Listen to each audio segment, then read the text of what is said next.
Oh, but your county legislatures are subject to federal direction, right? Oh, your city legislatures. No, they're not either. Why? Because they're political subdivisions of the state. Oh, I know. Your school board is subject to federal direction. No. They're not either. And in fact, the Founding Fathers put the 10th Amendment in there with this purpose in mind, and you can boil it down to this. The 10th Amendment, you ignorant politicians, means this. Just in case you think we forgot something, you can't do that either. Okay?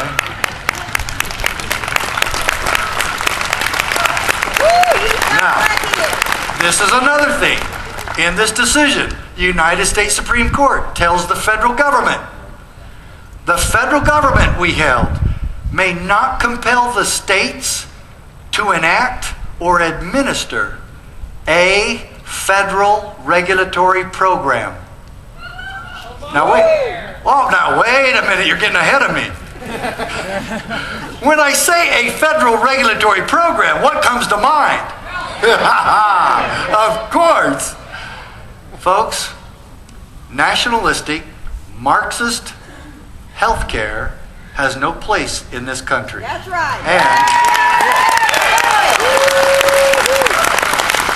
And they can do it in Washington, D.C. all they want. They just can't do it in Idaho or Arizona or Washington or Oregon or Minnesota or Wisconsin, where I just came from. California. Yeah. So let's put it this way, folks.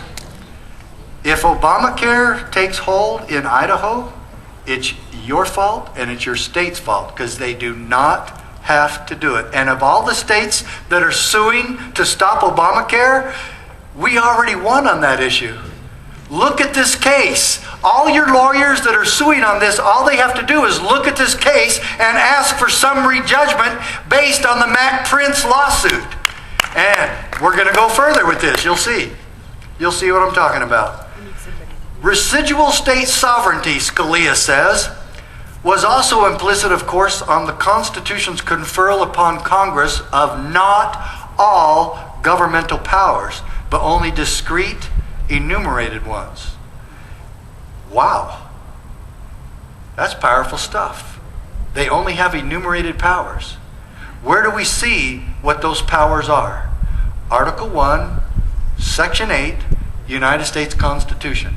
They have 17, maybe 18 assignments. Can they go outside that? No.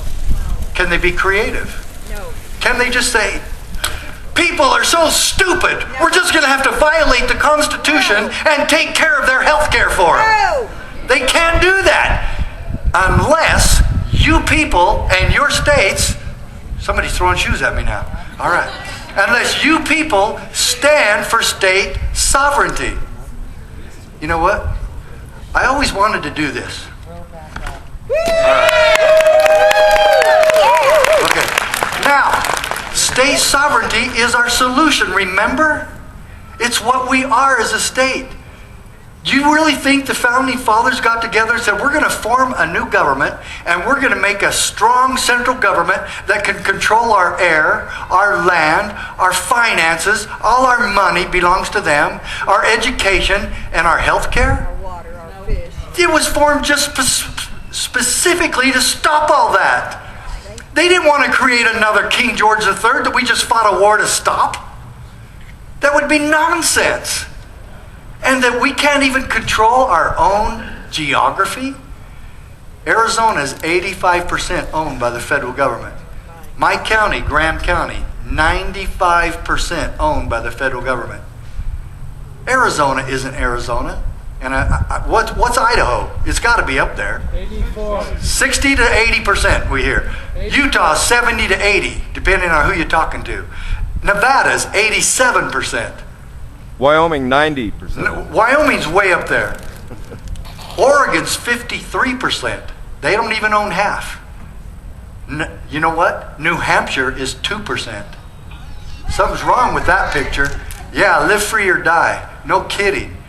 So it's time we take back our land. Utah is already fighting to take back their land from the federal government using the principle of eminent domain. Maybe we ought to start getting hold of that idea here in Idaho and other places. Idaho should be run by Idahoans. That's right. You know? And I don't know. The Grand Canyon is the greatest tourist attraction in Arizona. And even as incompetent and inept as we are, I still believe Arizona can run the Grand Canyon. I just think we can.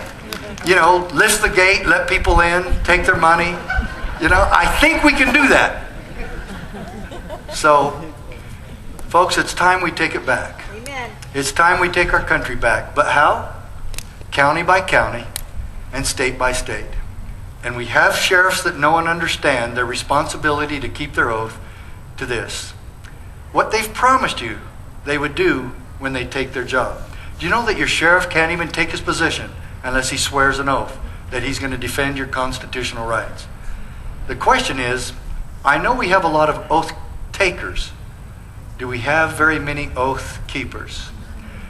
And we can make this a vogue issue. The Tea Party movement has already, and the 9/12 movement has already changed the political landscape of this country. I appreciate what Glenn Beck is doing today in Washington, D.C.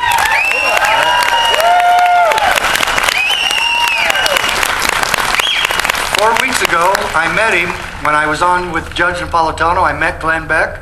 And you guys need to remind Glenn Beck of this in your emails and letters and cards and whatever else you do, that he said he was going to have me on his show. He said that to me personally. I shook his hand, told him I really admired him for the work he's doing. I don't think there's been anybody that has been across this country talking at tea parties and 9/12 projects more than I have. I've done about 60 of them in the last year alone. And I appreciate this more than you'll ever know. To me, I'm the luckiest guy on the face of the planet. But in Article 6 of the Constitution, it says why we take an oath of office. Did you know that it was actually required by the Founding Fathers that everybody that's working in government in this country, from the dog catcher all the way down to the president. Wait, did I say that right? Yes, I did. Yes, I did. Okay. Must take an oath of allegiance to the Constitution. Let's read the Constitution. The senators and representatives before mentioned, and the members of the several state legislatures, and all executive and judicial officers, both of the United States and of the several states, shall be bound by oath of affirmation to support this Constitution. If you don't take an oath to the Constitution, you have violated the supreme law of the land. You have broken the law. And if you don't keep your oath to the Constitution, you have violated the trust of the people. Yes. Sheriffs, it's time to keep your word. Yes. It's time to stand for freedom. Yes. Is there anything more important that your sheriff could do for you than to stand for your rights and your freedom and your liberty? Most of them are really busy with the drug war. So, if they continue to fight that useless war, and even if they were able to be successful, what would we get if they were? Drug-free slavery. True. Drug-free oppression. That's true. Drug-free ownership by the federal government. There is nothing else your sheriff can do more important for you than to stand as a constitutional guard against those who would destroy your freedom and liberty. Now, on page 19 of the book, my views are reinforced by James Madison. And I'll admit, I made the Southern Poverty Law Center Dangerous Patriots of America list. Thank you very much. I'm number 18. Paul Venable is 33, 34, whatever he is. Anyway, yeah, I'm proud to be on there with Glenn Beck and Ron Paul and Judge Napolitano. You betcha. And Paul Venable. And I'll admit, I've said something pretty radical. In this book and on my website, I've said the greatest threat to our God-given constitutional American liberty is our own federal government. And James Madison says the same thing, but he says it this way. there are more instances of the abridgment of freedom of the people by gradual and silent encroachments from those in power than by violent and sudden usurpations.